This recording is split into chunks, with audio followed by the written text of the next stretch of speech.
The video game industry is under the gun, and they are meeting with Joe Biden today. And we've got Dan Gallagher of Market Watch joining us now from San Francisco with more on this story. Dan, the video game industry a bit under the gun because of the prevalence of first-person shooter games, right? Well, it's certainly part of it. You know, when you look at some of these tragedies like Sandy Hook and past instances, a lot of these have been troubled young people who have had this reported fixation on these sorts of games. And so, as lawmakers in D.C. have been trying to look at options for what they're going to do, the prevalence of violent video games is often spoken about. Even the gun industry kind of points to that. Of course, they're under their own kind of pressure. So it's something that's talked about. It's not really clear yet what's going to come of it. Okay, and obviously, Joe, we don't know what's going to come of it. Joe Biden meeting with video game executives to talk about that. And I remember back in the 90s, video game makers did have to testify before Congress and had ratings on things. That whatever happens, this seems to present a problem for the video game industry, which is kind of having a hard time, right? I'm right, and yet relies for where it's doing well on things like Call of Duty. It's certainly a conundrum because obviously these are the titles that are controversial at the moment, but they're also the most profitable segment for the industry by a long shot.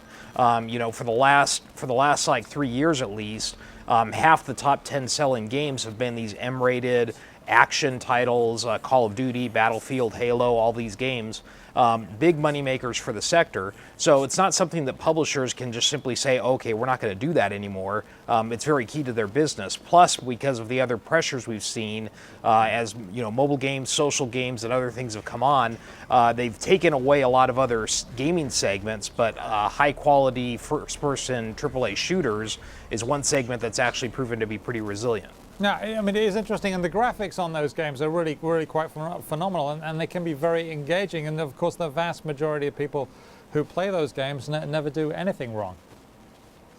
It's true. It's a very big business, and it's obviously something that's going to be. It's been talked about before. The industry has been under this kind of pressure before. Other past tragedies, hearings with lawmakers. So far, from an investment standpoint, investors don't seem to be terribly worried right now. The stocks are actually up today. But obviously the group is going under a lot of other business challenges. But going forward, this has been a major tragedy, and it might be the impetus for some sort of move. The next kind of hard to weigh out at this point how it's going to affect the business. Yeah, and I remember the game, one of the games where you're hijacking cars, and I've forgotten the name of it, of course. Grand Theft Auto, that's it. Yes. Came in for a lot of criticism too, and that in the end, it ended just up being a lot of hot air, and the game continued to have multiple instances of it, of iterations of the game, right? Right, and it's actually, the next sequel of that is actually going to come out sometime this year. It'll probably actually be the biggest selling game of the year. It might challenge Call of Duty for that spot. It's going to remain a very big business. So it'll be interesting to see what the publishers and lawmakers decide they can do and are willing to do about it. I haven't spoken to any executives in the industry yet to see what they're thinking they could do, but I imagine there'll be some level of resistance to major changes in what's a very profitable business. Yeah, it is and actually for a lot of people, a lot of fun too.